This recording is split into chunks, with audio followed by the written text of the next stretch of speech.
2014 میں جب میں ناروے گیا، اور ناروے میں ہے اینڈ آف دا ورلڈ، شمال میں and of the world Norway میں ہے، میں وہاں گیا۔ اس علاقے میں 2 مہینے سورج نکلتا نہیں اور 2 مہینے ڈوبتا نہیں، تو کیلنڈر جو شمسی ہے وہ فیل ہو جاتا ہے۔ رات ہے لیکن سورج نکلا ہوا پتہ نہیں دن ہے یا رات، دن ہے سورج نکلا ہوا پتہ نہیں دن ہے یا رات ہے۔ تو کئی علاقے ہیں ایسے اوپر شمال میں جہاں سورج کا کیلنڈر فیل ہو جاتا ہے۔ تو 3 گھنٹے کا اوسلو سے جہاز تھا، آگے 5 گھنٹے کا موٹر کا سفر تھا، 8 کلومیٹر کی سرنگیں تھیں، اور پھر آخری بستی مچھروں کی تھی، وہاں سے پھر 1.25 گھنٹہ آگے موٹر کا سفر تھا۔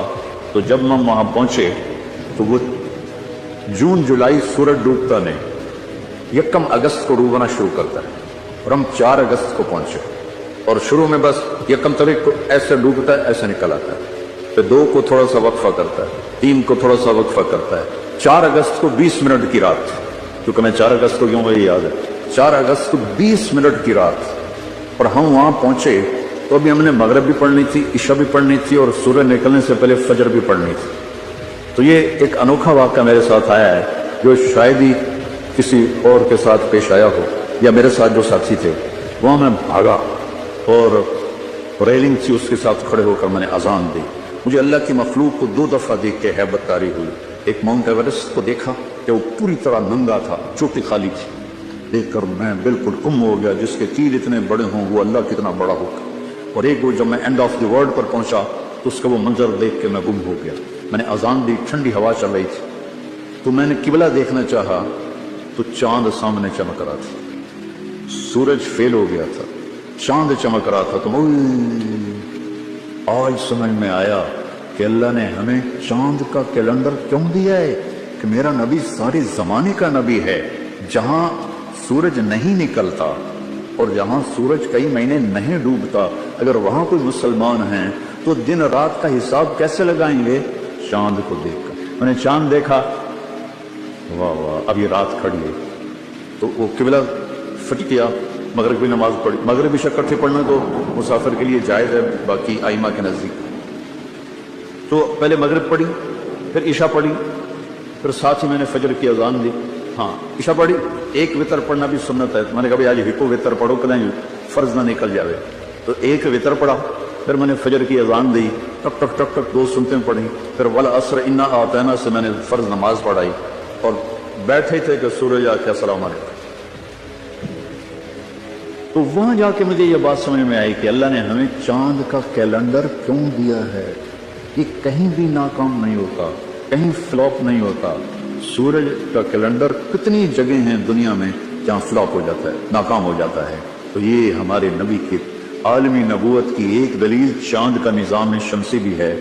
تو بھائیو، میں بہت ساری باتیں وقت کے متعلق بتا گیا، کہنا تو یہ تھا کہ ہند سا بدلا ہے تو اپنے آپ کو بھی بدلیں، توبہ کریں اپنے رب کی بارگاہ میں، اور گناہوں سے توبہ کریں۔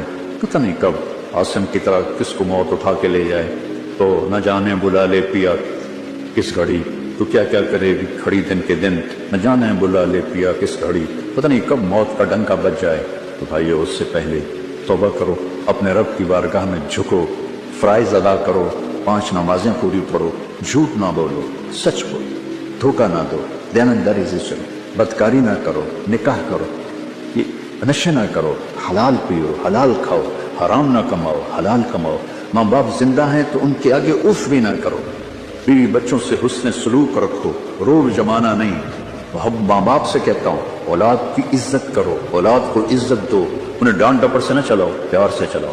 اولاد سے کہتا ہوں ماں باپ کے آگے اف بھی نہ کرو کہ وہ تمہاری جنت ہیں، وہ تمہاری جنت کے دروازے ہیں، اور اپنی کمائیوں میں حلال رکھو۔ ایک دوسرے سے لڑے ہوئے ہو تو صلح کر لو، کہ اللہ پاک کو آپس کا لڑنا بالکل پسند نہیں ہے۔ اور اب یہ سیاست کا بازار گرم ہو رہا ہے، یہ نہیں کہ منافقت کے سوا کچھ نہیں ہے، اس سے دور ہی رہو تو اچھا ہے۔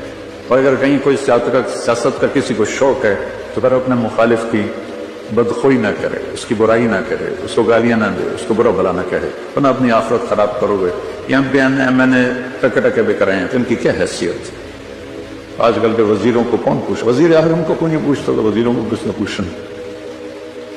جب میں لاہور پڑھتا تھا تو مغربی پاکستان ہوتا تھا ایک صوبہ، اور اس کا گورنر تھا امیر محمد خان اکیلا، اور پورے مغربی پاکستان کے 11 وزیر، ان کا روب بھی تھا، ان کے پاس پاور بھی تھی، ان کا پروٹوکول بھی تھا، وہ دیانتدار بھی تھے۔ کیا کریں، اپنے اوپر ہی روئیں، آنسو بہائیں؟ تو بھائی توبہ کرتے ہو سارے؟ کہو میرے ساتھ، یا اللہ میری توبہ، پھر کہو یا اللہ میری توبہ، پھر کہو یا اللہ میری توبہ۔ انشاءاللہ ہماری توبہ قبول ہوگی، اور اگر کبھی ٹوٹ جائے پھر توبہ کر لینا، اللہ پھر معاف کر لے گا انشاءاللہ۔ اللہ تبارک و تعالیٰ نے ہمیں وقت کی پابندیوں میں جکڑا ہوا۔ والذی جعل الشمس ضیاء والقمر نورا وقدرہ منازل لتعلموا عدد السنین والحساب وکل شیء فصلناہ تفصیلا۔ اللہ تبارک و تعالیٰ فرماتے ہیں کہ میں نے سورج اور چاند کو بنایا اور چاند کی منزلیں طے کی تاکہ تم سال اور مہینوں کا حساب لگا سکو اور اوقات کو تقسیم کر سکو۔ تو ہر زمانے میں وقت کے لیے ایک حساب بنتا رہا۔ حضرت عیسیٰ علیہ السلام سے پہلے رومن کیلنڈر ہوتا تھا جو 21 مارچ سے شروع ہوتا تھا، نیا سال 21 مارچ سے۔ تو اس کے بعد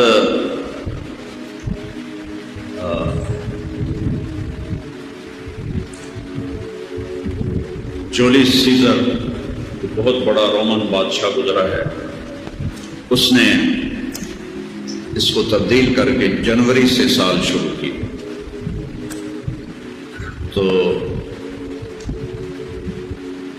10 مہینے کا ہوتا تھا وہ کیلنڈر، اس میں جنوری فروری نہیں ہوتے تھے۔ تو جولیس سیزر نے جنوری اور فروری، جنوری جولیس کے نام سے اس نے اس کا 2 مہینوں کا اضافہ کیا، جنوری اور فروری۔ پھر حضرت عیسیٰ علیہ السلام کی پیدائش کے کچھ سال بعد جب عیسائی مذہب بادشاہوں میں پھیل گیا تو انہوں نے وہ رومن جو ہند سہارا تھا وہ مٹا کر حضرت عیسیٰ علیہ السلام کی پیدائش سے اس کو شروع کیا۔ یہ سوائے ہمارے نبی کے کسی کی پیدائش کی تحقیق کوئی نہیں، اندازہ ہے۔ تو اس کے مطابق انہوں نے عیسوی کا سال شروع کیا۔ جب مسلمانوں کو اللہ نے عزت دی، حکومت بن گئی، عمر رضی اللہ عنہ کے دور میں خلافت 22 لاکھ مربع میل میں پھیل گئی۔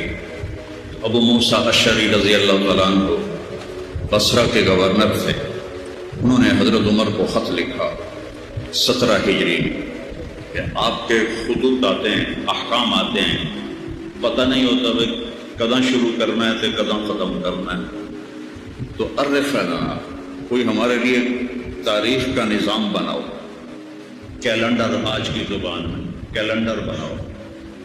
تو حضرت عمر نے صحابہ کو جمع کیا اور سب سے رائے لی کہ ہمارا سال وہ اور سال کا کیلنڈر وہ کیسے بنایا جائے۔ تو